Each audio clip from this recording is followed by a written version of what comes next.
What's up guys, it's the Witch Doctor, the Darkness. So, today I'm bringing you a new series on my channel. The series is called Dialga's Timeline.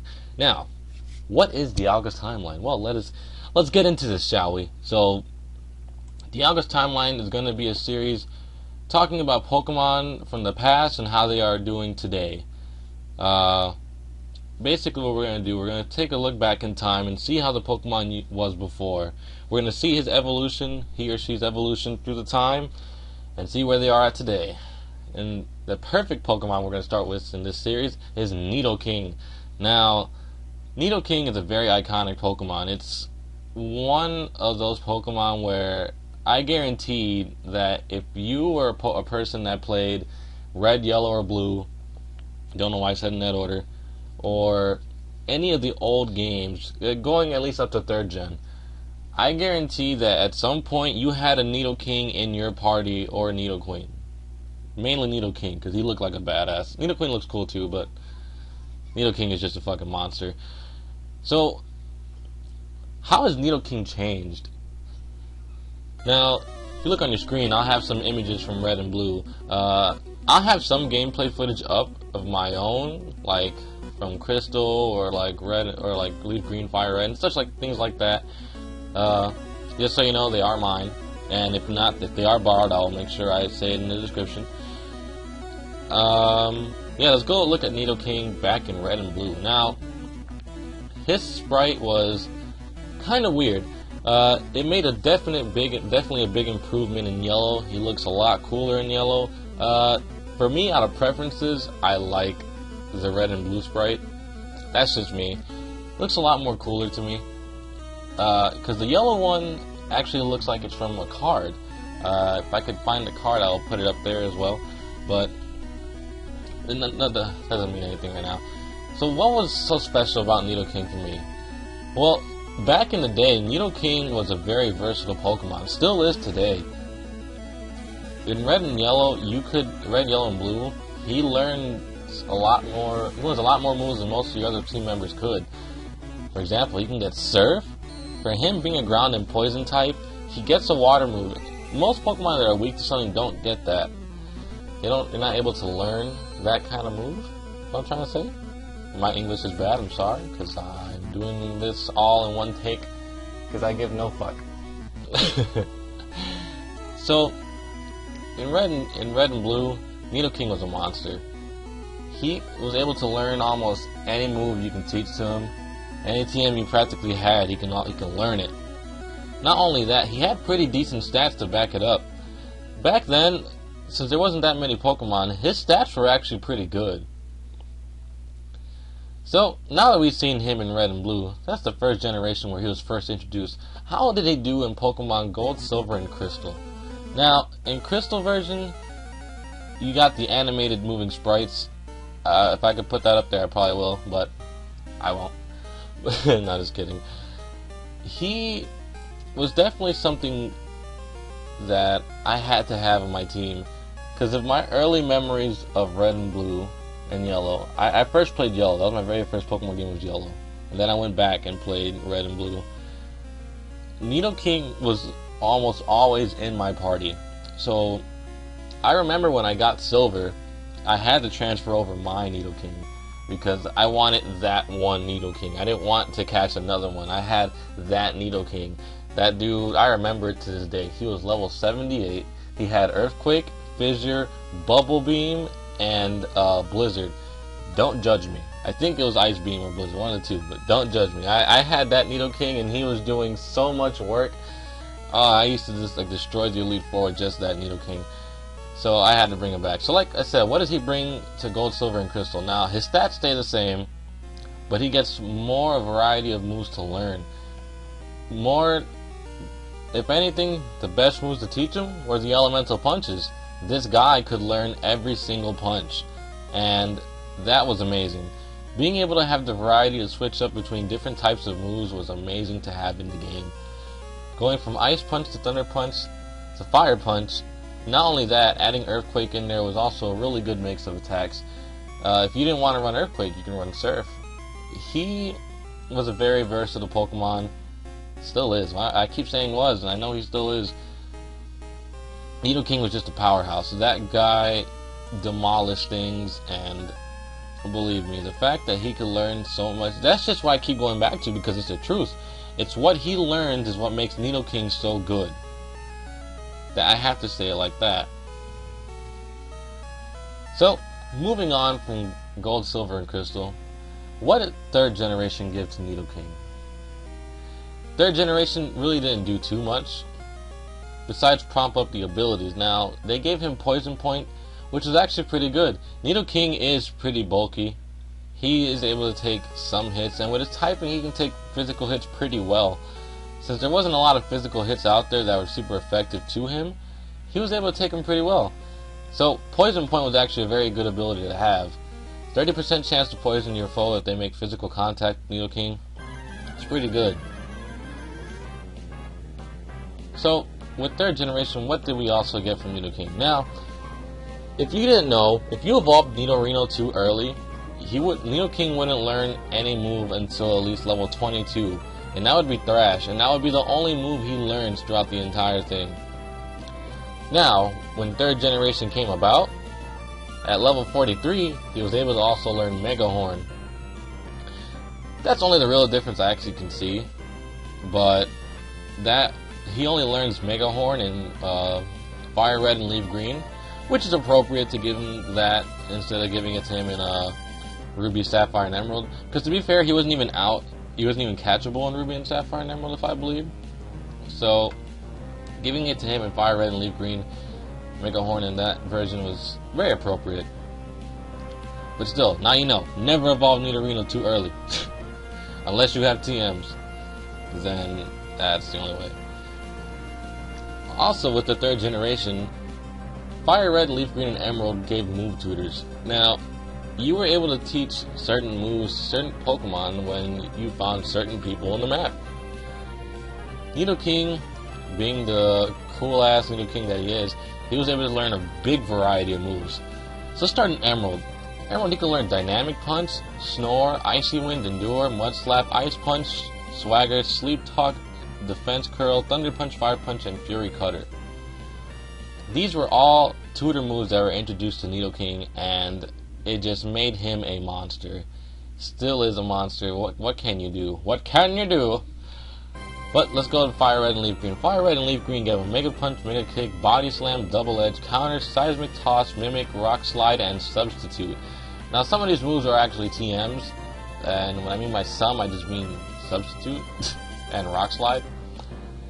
So, again, Nidoking was given a powerful variety of moves, and they just keep giving this to him. And again, for this generation, his stats were actually okay. Now, granted, Special Nidoking wasn't used that much back then. So, let's see what happens when we go into Diamond and Pearl. Let's see what they brought to Nidoking then. Diamond and Pearl was one of the greatest games I've played. Only because, I think at the time, the only reason why I say it was the greatest I've played at the time was because it was so new. The DS was just coming out, and they announced a Pokemon game for the DS, and it was insane. We still had pixelated sprites, but, you know, things were a lot different. The graphics were more improved and stuff like that. It was amazing. As for the Diamond and Pearl and Platinum sprite for Nidoking, I did not like it at all. I always liked Nidoking, you know, showing his entire body, you know, looking like a fucking badass, just all swole about it. But the Diamond and Pearl sprite really just ruined it for me. It didn't really want me to use Nidoking then. He was turned to his side, and you always saw his back. It looked like he was ready to cock back and smack the shit out of somebody. But, you know, there's no point of that if, you know, he's not actually doing it.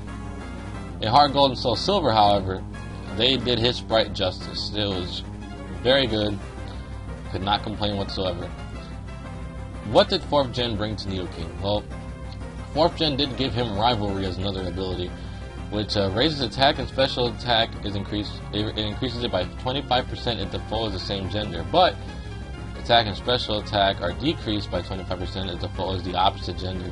So, if you're looking for more power, then that was definitely an ability to have besides Poison Point. But I still like Poison Point, not gonna lie. So, Diamond and Pearl, Heart Gold, and Soul Silver. One of the other changes to Nidoking was now, at level 23, he can learn Thrash. At 43, he can learn Earth Power now. And at 58, he can learn Mega Horn.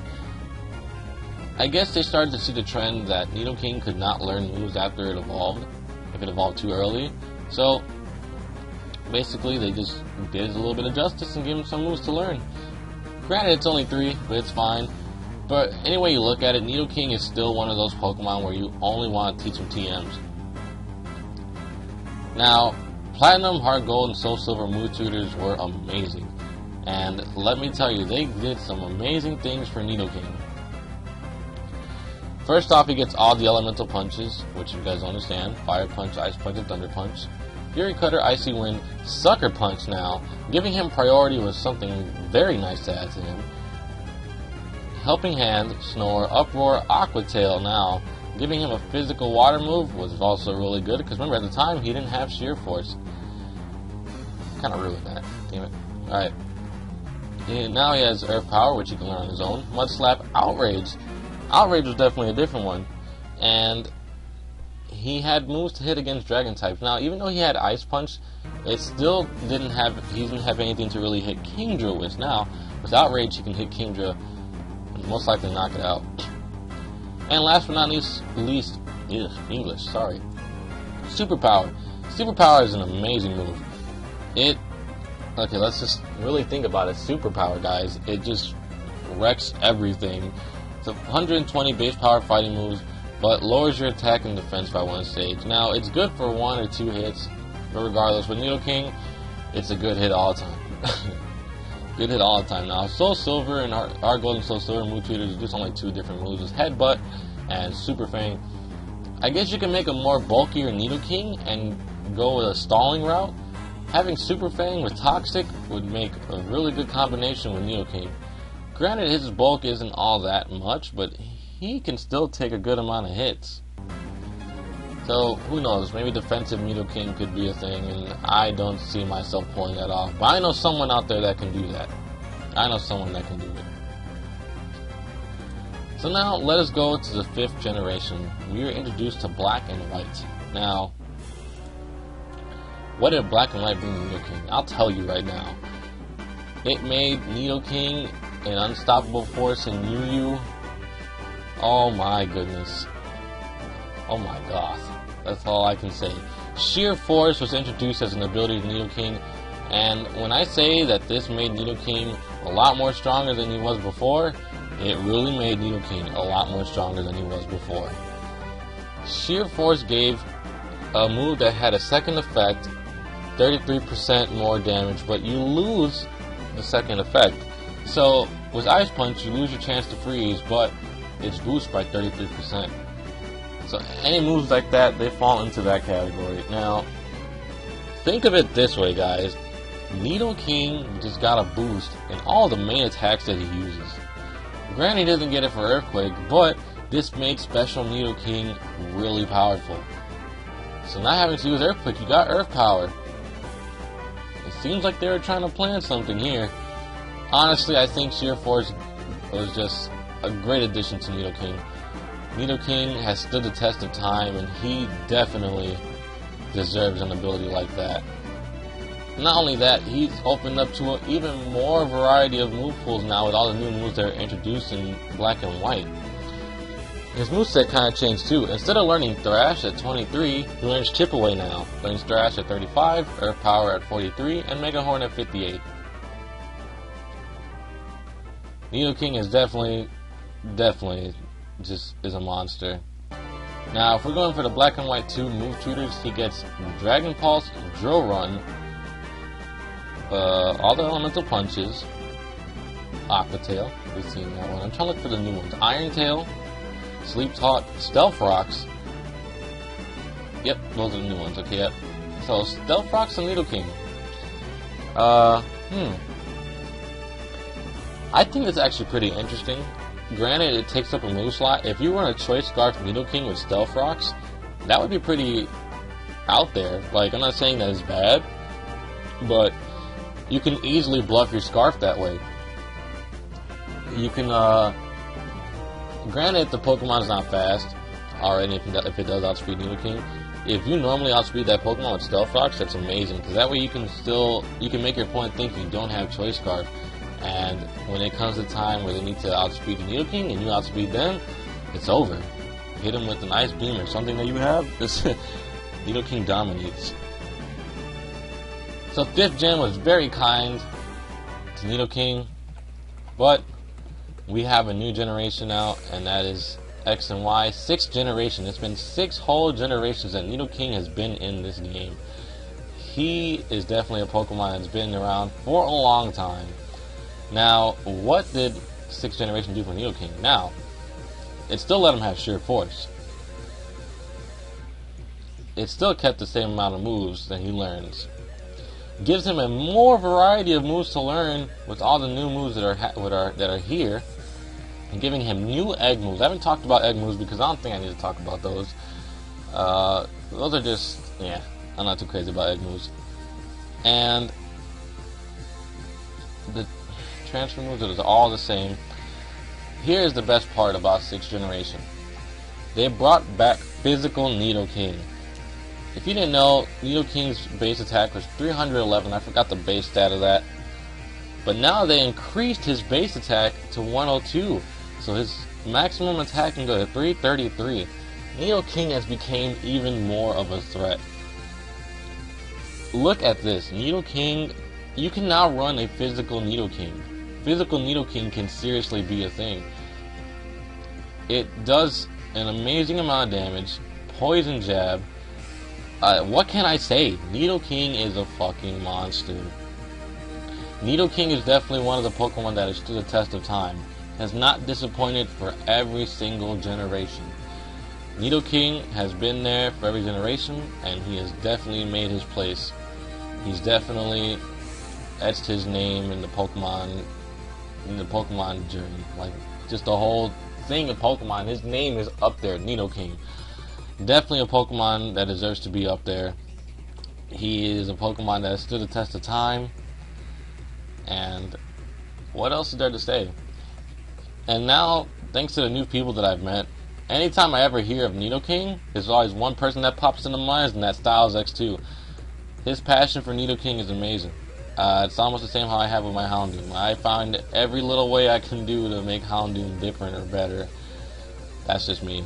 It's just us in general. We all have our love for that one Pokemon, and then bam, you know.